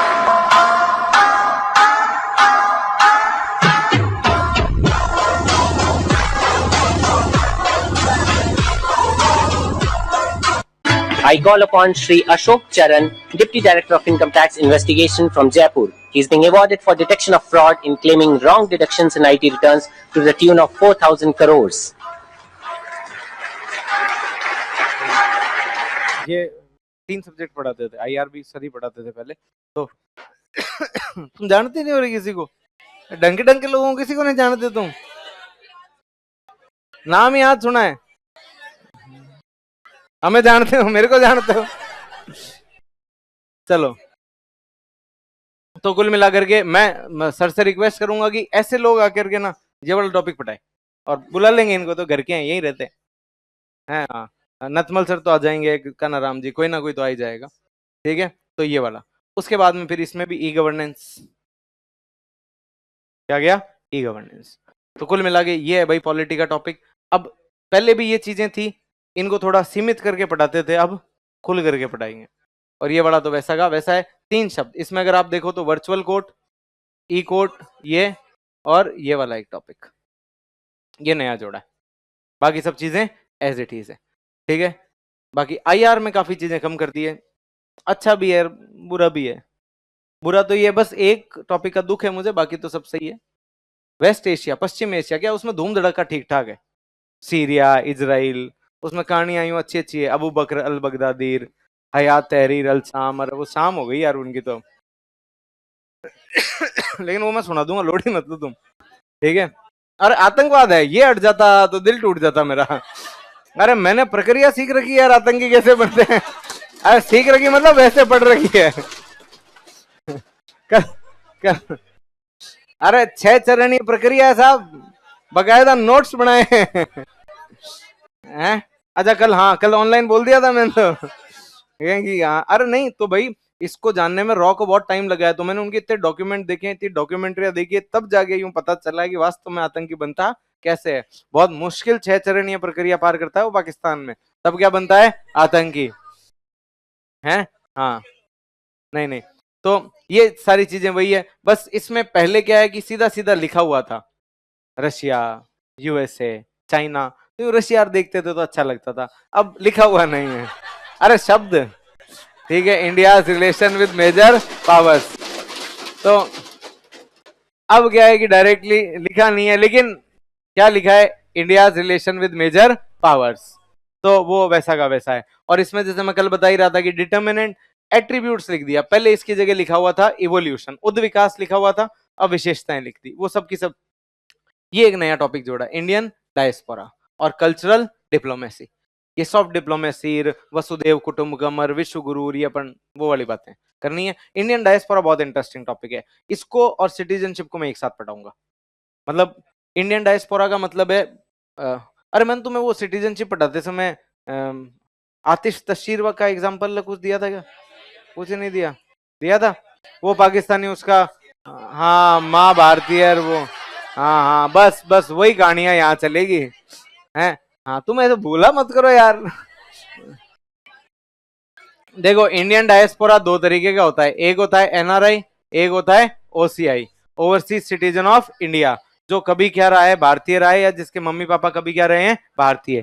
इसमें वही शर्त है, मम्मी पापा में से कोई भी भारतीय हो सकता है और दूसरा कोई भी कहीं का भी हो सकता है, उसको एक कार्ड मिलता है। लेकिन उसमें शर्त यह है, पिताजी दादाजी परदादाजी तीन पीढ़ी इधर और मम्मी वाली तरफ भी, नाना जी परनाना जी मम्मी, कोई भी पाकिस्तान से संबंधित नहीं होना चाहिए, तो ये मिलता है। हाँ वो वाली बातें तो उससे जोड़ करके ये पढ़ेंगे। तो हाँ ये WTO और EN ये सब था, ये I2U2 ये सब अपन पढ़ते थे पहले था, कुछ एक संगठन हटा दिए, जैसे सार्क हटा दिया तो ठीक है, उसका कोई रिलेवेंस है ही नहीं, आखिरी बैठक 2014 में हुई थी। एक G77 हटा दिया, हालांकि इसमें तो लिखते ही 2 लाइन थे, ये गरीबों का समूह है और भारत इसका नेता है, तो अब थोड़ा बुरा ही लगता था। ठीक है, अरे नहीं सही बात है, एक G7 समूह है, 7 मोस्ट पावरफुल कंट्रीज वालों का है। ठीक है 77, अब गरीब थोक में आते हैं, तो G77, पहले इसमें 77 देश थे, उसके बाद में भारत ने मतलब यूं मेहनत करके इसमें 134 कर दिए, गरीबों की संख्या 134, और हम कहते थे कि हम इनके नेता हैं। दुनिया में 2 थ्योरीज है, एक नॉर्थ है एक साउथ है, साउथ गरीब है नॉर्थ अमीर है, ग्लोबल साउथ ग्लोबल नॉर्थ, ये ग्लोबल साउथ बकायदा IR में पढ़ाते हैं। अब उस ग्लोबल साउथ का एक इनिशिएटिव है ये दक्षिण, तो ये दक्षिण पढ़ना है, पढ़ना तो क्या है ये पहले पढ़ाते ही थे, अब वॉइस ऑफ साउथ समिट में ये एक इनिशिएटिव लिया है तो ये अलग से लिख दिया, तो ये की ये चीजें। ठीक है, ये पॉलिटी और IR, इसके बाद में फिर ये करंट अफेयर्स। अब करंट अफेयर्स में भी टॉपिक इसमें कई हटा दिए, इसमें एशिया जो है, वेस्ट एशिया हटा दिया, साउथ एशिया हटा दिया, साउथ ईस्ट एशिया हटा दिया, फार ईस्ट एशिया हटा दिया, ये सारे हटा दिए इसमें। ठीक है, और इसमें अब साउथ एशिया तो अपने नेबरिंग लिख दिया, नेबरिंग कंट्रीज, चलो कम से कम थोड़ा तो इंटरेस्ट बना हुआ है, पाकिस्तान बांग्लादेश श्रीलंका पढ़ेंगे कुछ तो अच्छा लगेगा, नहीं तो नीरस हो जाती है यार, ये थोड़ा सा ठीक चलता है। तो ये सारी चीजें एशिया वाला काफी सारा सेगमेंट हटा दिया। ये फॉरेन पॉलिसी कंटेम्प्रेरी इनिशिएटिव ये पढ़ते हैं सब, मतलब पहले से ही है। अब ये, अब इसमें वेलफेयर और गवर्नमेंट की स्कीम कौन सी पढ़नी है, झंझट होता था पहले, सब पढ़ लो, राजस्थान वाली पढ़ो। ठीक है, फिर स्पोर्ट्स पॉलिसीज इंडिया राजस्थान दोनों की पढ़नी है, ये थोड़ा सा इसमें स्ट्रेस मैनेजमेंट और योगा अच्छा हुआ रे हटा दिया, नहीं तो पतंजलि की योग क्रियाएं पढ़नी पड़ती थी और उसमें अरे रोग अलग पढ़ने पड़ते थे कि भाग रहा है सीधी कोणी से गिर गया तो कौन सा रोग होगा, उल्टा गिर गया तो कौन सा रोग होगा है, गोडे के बल गिरा तो कौन सा रोग होगा, टखना टूटा तो कौन सा रोग होगा, फर्जी बातें थी रे, तो बढ़िया हुआ हट गई। इसके बाद में अब मेरे को एक बात बताओ, मैंने तुम्हें श्रेया सिंगलवाद पढ़ाया था क्या? पढ़ाया था ना, उसमें हाँ ऑनलाइन वाक व अभिव्यक्ति की स्वतंत्रता, उसमें IT एक्ट की धारा 66A खत्म करी थी ना, IT एक्ट डाल दिया, लॉ में अरे उसकी धारा 66 मतलब यूं इसमें स्पष्ट है कि 66 ए नहीं पढ़नी है, 66 पढ़नी है, बी से एफ पढ़नी है, ठीक है? हैं? नहीं अब तो अरे तो बहुत अच्छी बात हुई है। पहले लॉ में क्या होता था, पूरा एक्ट है, क्या क्या पढ़ोगे, मतलब सबसे अच्छा सिलेबस किसी का बनाया तो लॉ का बनाया है। अब क्या है, लॉ पढ़ ली क्या आपने? हाँ, अब वो भी हाँ। अब जैसे ये sexual harassment eight women at work place, अब उसमें फिक्स कर दिया 1 से 9 और 11 से 20, 10 से कोई दिक्कत होगी शायद नहीं लगा। अरे ऐसे ही तो है, वुमेन फ्रॉम डोमेस्टिक वायलेंस 1 से 29, फिर 30 धारा नहीं पढ़नी, 31। अब साफ बता दिया बस ये पढ़नी है। पहले क्या होता था, एक्ट का नाम लिखा होता था, कितना पढ़ो उसको। उसके बाद में अब ये जैसे अपन देखते हैं तो डेफिनेशंस खूब सारी होती है भाई। अब डेफिनेशंस खूब सारी होती है तो इसमें बोल दिया बस यही है पढ़नी। तो ये सबसे अच्छी बात है, न्याल हो गए इसमें तो, ठीक है, ये काम ठीक हुआ। अब देखो सबसे खतरनाक बदलाव तो किसमें है भाई? 4। अरे 4 देखने में अच्छा लग रहा है, सबसे खतरनाक हो गया ये, खूंखार हो चुका है अब ये पेपर। अब खूंखार कैसे हुआ है, तो एक हिंदी पढ़ ली क्या? अरे यार संधि गई, संधि तो हाँ। अब वो नींबू कैसे बिके? 1 के 3, मौसम नम है तो 1 के 5, वो बिक ही गए। हुआ कि नहीं हुआ? अब देखो, अब इस पेपर को, इसकी पेपर की डेप्थ समझो आप। इस पेपर की डेप्थ क्या है कि इन्होंने ग्रामर का पोर्शन कम किया है और लिखने वाला पोर्शन बढ़ा दिया है। और वास्तविकता यह है कि एक बार के लिए इमेजिन करो कि आज तारीख 10 है, 11-12 जनवरी 2027 को आपका मान लो मेंस हो, ठीक है? अब 4 पेपर है, 11 तारीख को सुबह वो 8 बजे कमरे में बंद कर देंगे आपको, 1 घंटे बंद रहो, फिर 9 से 12 लिखते रहो, पेपर दिया। अब आप यहां पर 2 घंटे पेपर लिख के जाते हो और क्या नींद आती है घर जाके, माथा एकदम यूं, है ना? अब वो मजा है, अब यहां सजा है। अब 12 बजे बाहर निकलो, चाय पानी पियोगे, कुछ थोड़ा बहुत खाओगे, इतने में 1 बजे वापस बंद कर लेंगे, फिर 2 से 5 वापस लिखवाएंगे, और फिर 5 बजे 2 पेपर लिख करके आ रहे हो अब 6 घंटे और 8 घंटे बैठ करके, और फिर बाहर आकर फिर यूं हो रहा है कल वाला रिवीजन करना है थोड़ा बहुत, फिर अगले दिन सुबह सुबह 8 बजे बंद, 9 से 12, फिर थोड़ी देर बाहर निकलोगे, दुनिया देखोगे, अच्छा दुनिया भी कोई चीज है, खाना पीना खाओगे, माथा यूं घूमता घूमता सही होने लग जाता है, फिर 1 बजे वापस बंद कर देंगे, फिर 2 बजेंगे, 3 बजेंगे, 4 बजेंगे, और 4 बजते बजते आपको दिखना बंद हो जाएगा। अरे मैं सही बता रहा हूं, झूठ नहीं बोल रहा हूं। और फिर आप ऐसे बड़ी आंख करके क्वेश्चन देख लिया,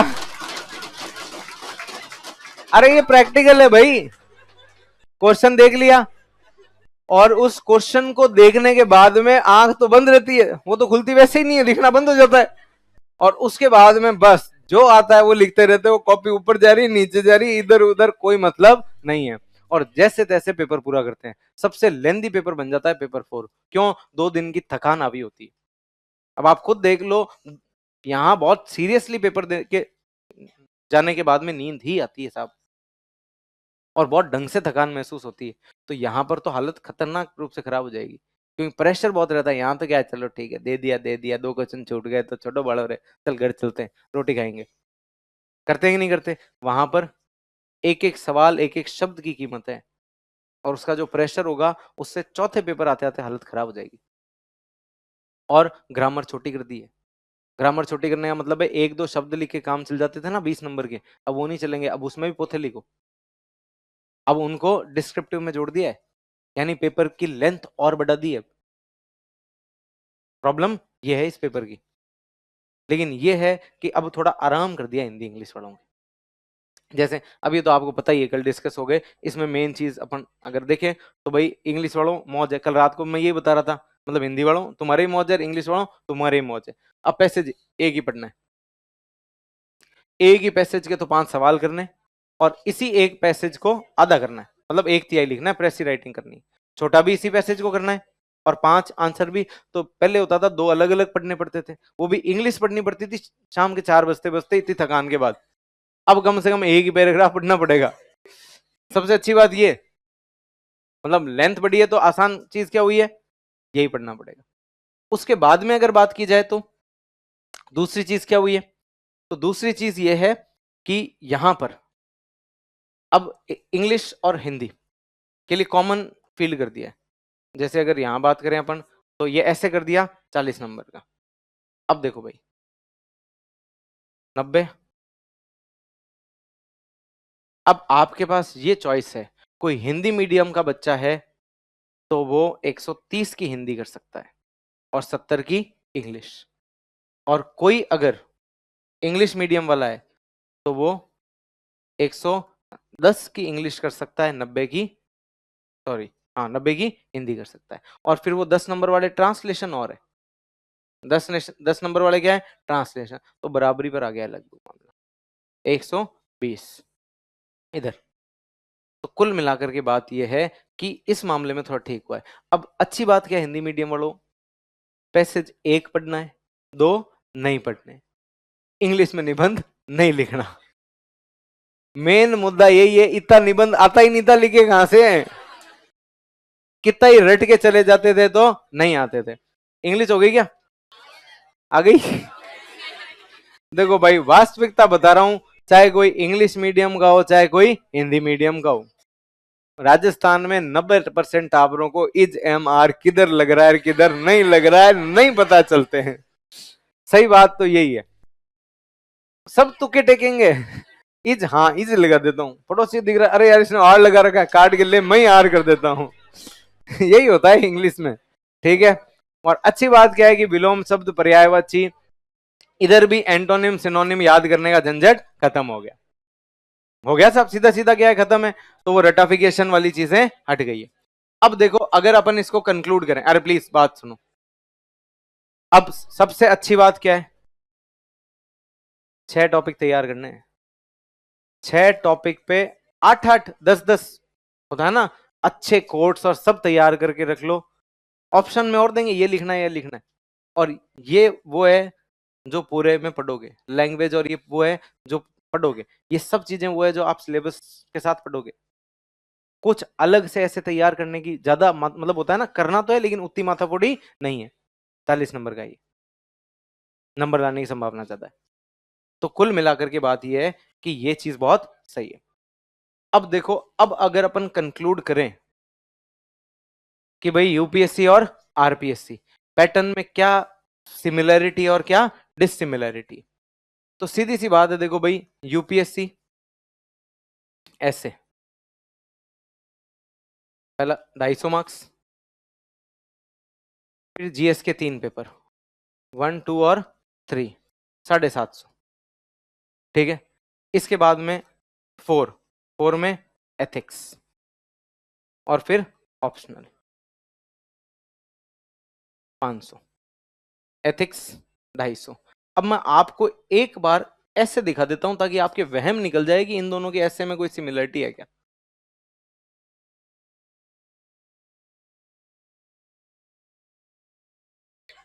अरे प्लीज बातें नहीं,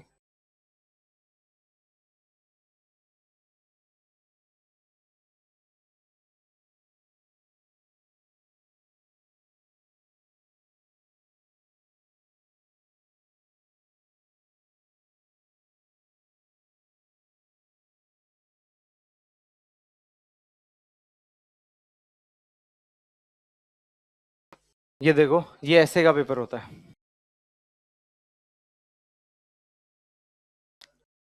1000 से 1200 वर्ड, और आपको 2 ऐसे लिखने, एक इस सेक्शन से चूज करना है एक इस सेक्शन से चूज करना है।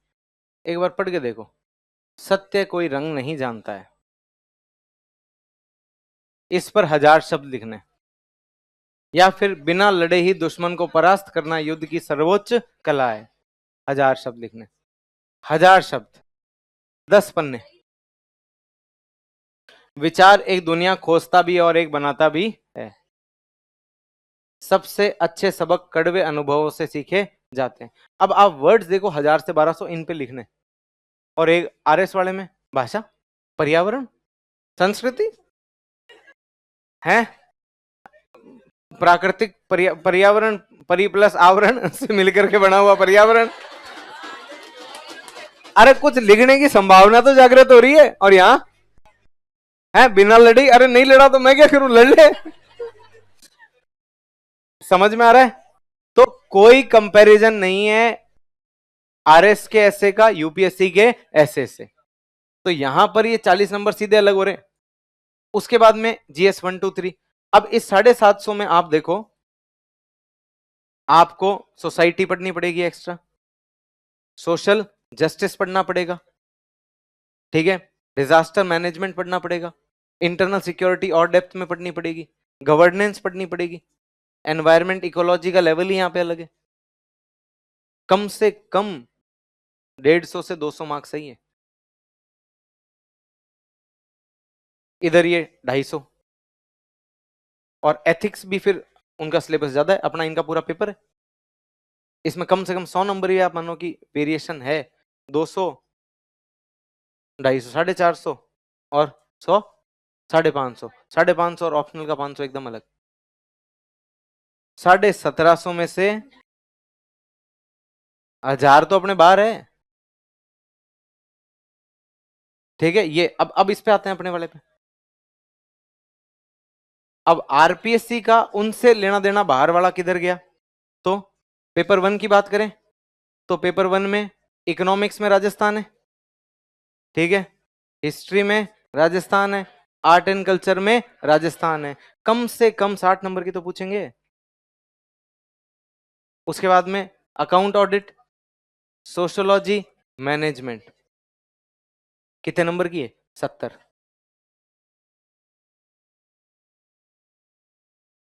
ठीक है। उसके बाद में पेपर 2, पेपर 2 में राजस्थान ज्योग्राफी है,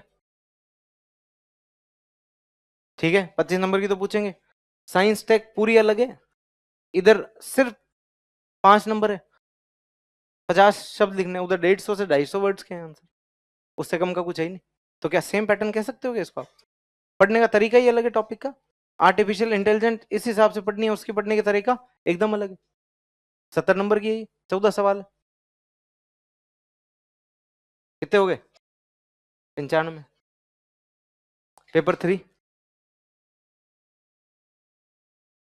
पॉलिटी में स्टेट, इंडियन पॉलिटी में भी स्टेट पॉलिटी है, पबिड में भी स्टेट पॉलिटी है कि नहीं? तो कम से कम, और करंट अफेयर्स किसके संदर्भ में? राजस्थान स्पोर्ट्स से होगा। सीधे सीधे कम से कम मिनिमम 50 नंबर है वो पॉलिटी वाला भाग, पॉलिटी वाला 50 नंबर हो गया। उसके बाद में अगर आप देखो तो वो मैनेजमेंट, सॉरी क्या है, बिहेवियर और लॉ, 55 नंबर की, 105, कोई लेना देना नहीं। इसके बाद में इंग्लिश हिंदी का उसका पैटर्न और अपना पैटर्न ऐसे वैसे का 200 नंबर, 200, 300, 400, 400 और 530। 800 में से 530 नंबर जिसमें अलग है, ऑलमोस्ट कितने परसेंट है ये? 70%। जब 70% चीजें अलग है, पैटर्न अलग है, कोई अगर इसको यूपीएससी का नाम दे रहा है ना, वो सिर्फ मूर्ख बना रहा है। इसको नाम भी नहीं दिया जा सकता है। ये आरपीएससी का अपना यूनिक पैटर्न है। आरपीएससी ने साहब कहा है, साहब हम अलग है, इज्जत चाहिए हमको। ऐसे कैसे कभी यूपीपीसीएस से जोड़ देते हो, कभी उससे जोड़ देते हो। हम अलग है, बिल्कुल अलग है, देख लो आप। इसमें 1000 नंबर अपन पढ़ते नहीं है, और ये 530 नंबर ये नहीं पढ़ेंगे।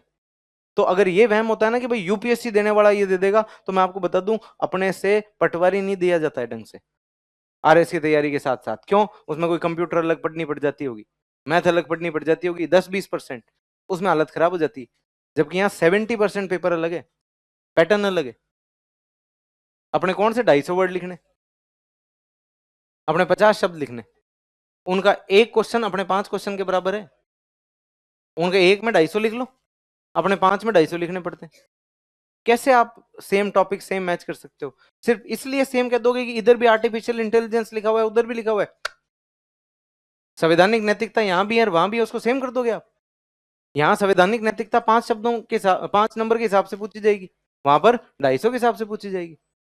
तो मैं आपको जेन्युइनली बता रहा हूं, बस प्रॉब्लम यह है कि अब आप लोग भी सिर्फ आरएस की तैयारी कर सकते हो।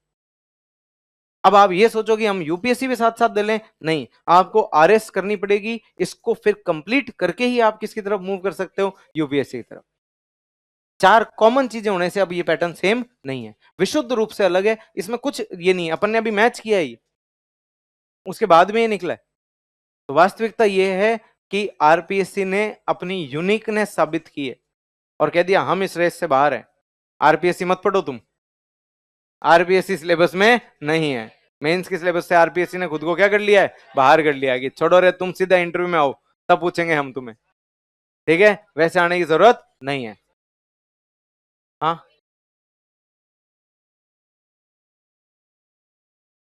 अरे यार ये देखो, प्रॉमिस तो मैं नहीं कर सकता है। देखो कौन क्या पढ़ाएगा ये मैं तय नहीं कर सकता हूँ सर। हम 11th में आए तो एनसीईआरटी लग गई, कॉलेज में आए तो सेमेस्टर सिस्टम स्टार्ट हुआ, आरएस के भी पता चला तुम आरएस बने, आरएस का मतलब आरएस की सर्विसेज का पैटर्न चेंज करवा दोगे तुम तो। हाँ हाँ, अब हाँ सर, जिस हिसाब से आरपीएससी ने इन चारों पेपर्स में आपकी भूमिका बढ़ाई है, उससे साफ लग रहा है Fortuner, Audi, Range Rover etcetera wait कर रहा है। ये सब आप लोगों का वो है कि मतलब स्नेह इतना ज्यादा हो रहा है कि चीजें इतनी परफेक्ट जा रही है, क्योंकि ये जो पैटर्न हुआ है ना, इससे मैं जेन्युइनली बहुत खुश हूँ। और मतलब मैं कई बार आपकी क्लास हुई नहीं, मैं बोलता ही रहता था यार 2 नंबर हट जाए ना और छोटे सब्जेक्ट रह जाए तो ये पैटर्न एकदम यूनिक बन जाएगा कि बाहर का कोई व्यक्ति अपने यहाँ की तैयारी नहीं कर पाएगा, संभावना ही समाप्त कर दी है। जैसे आपको बताओ तो 2016 में रिटर्न टॉपर बताता हूं ना मैं, गरिमा जिंदल 425 नंबर लाई थी, हरियाणा के कारण वहां भेदभाव किया। अब आरपीएससी ने कहा आरपीएससी तक तो पहुंचने ही नहीं देंगे, आरपीएससी पढ़ना नहीं है, आरपीएससी सीधा पहुंचना है, और वहां पहुंचने के लिए तुम्हें रास्ता आना चाहिए। कोई यूपीएससी की तैयारी कर रहा है, वो सिर्फ कितने नंबर पे कंपीट कर पाएगा, 270, और 270 में 270 तो आ जाए कल आए, तो सीधी सी बात है। और अगर वो व्यक्ति इधर की तरफ डलता है, इसका मतलब उसने यूपीएससी छोड़ दिया। और मैं बहुत जेन्युइनली बता रहा हूं, 5 नंबर में कुछ यूपीएससी पैटर्न लागू नहीं होगा भाई। 5 नंबर का मतलब वही है, उस चीज की क्रक्स आपको आनी चाहिए, क्योंकि स्पेस कितना होता है, आप आंसर लिखते हो आपको पता चल जाता है। चीजें जितनी परफेक्ट याद होगी उतना परफेक्ट लिखा जाएगा। अब पॉलिटी में देख लो, 11 सवाल तो 5 नंबर के और 3 सवाल 10 नंबर के, 55 और 30। अब इस 30 में फिक्स है, देख लेना आप, एक कोर पॉलिटी का पूछेगा वो, एक पॉलिटिकल डायनेमिक्स का और एक आईआर का, ठीक नहीं, पपेट अलग है, पपेट का सेगमेंट अलग है। अब पपेट के सेगमेंट में भी वो अगर पूछे तो क्या पूछ लेगा आपने, सेंटर स्टेट रिलेशन, आयोग और वो सब किस में डाल दिए, पपेट में डाल दिए। आपके पपेट हो गई क्या, पपेट नहीं हुई, चलो बढ़िया है। अब तो अब तो तुम फायदे में रहे, तुम्हारे कई सब्जेक्ट नहीं हैं। किसकी, बिहेवियर में बहुत ज्यादा थोड़ी है। हाँ मैंने पॉलिटी नहीं कराई, ठीक रहा नहीं वैसे तो, अच्छा बुद्धि को छोड़ के, बस बुद्धि बुद्धि रखी है क्या तुम्हारी, बाकी सब काट लिया है, है? अरे वो सुबह एक मैंने भेजा था ना, आ, चलो है, हाँ तो अच्छी बात है। और देखो आरपीएससी ने अपना खुद का पैटर्न बनाया है, उसने किसी को कॉपी नहीं किया है। कहीं account audit, law, behaviour management नहीं पढ़ाए जाते हैं, यूपीएससी में भी नहीं पढ़ाए जाते हैं।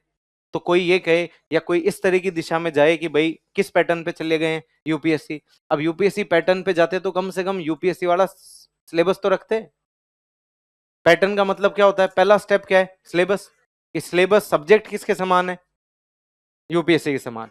वर्ड लिमिट किसके समान है, यूपीएससी के समान। तब तो हम कह सकते थे हम किसकी तरफ शिफ्ट हो गए हैं, यूपीएससी की तरफ।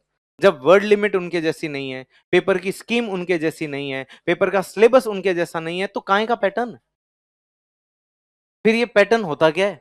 जब सिलेबस नहीं है, स्कीम नहीं है, मार्किंग नहीं है, कुछ ही नहीं है, तो फिर आप इसको कहना ही बंद कर दो एकदम, कि क्या है यूपीएससी पैटर्न, काहे का पैटर्न, तीनों चीजें जो लिख करके दी गई है वही मैच नहीं कर रही है, तो फिर कोई पैटर्न जैसा कुछ नहीं है। ये विशुद्ध रूप से आरपीएससी का यूनिक पैटर्न है, आपको इस पैटर्न की रिस्पेक्ट करनी पड़ेगी, आपको स्पेशली आरएस के लिए पढ़ना पड़ेगा, ठीक है ना।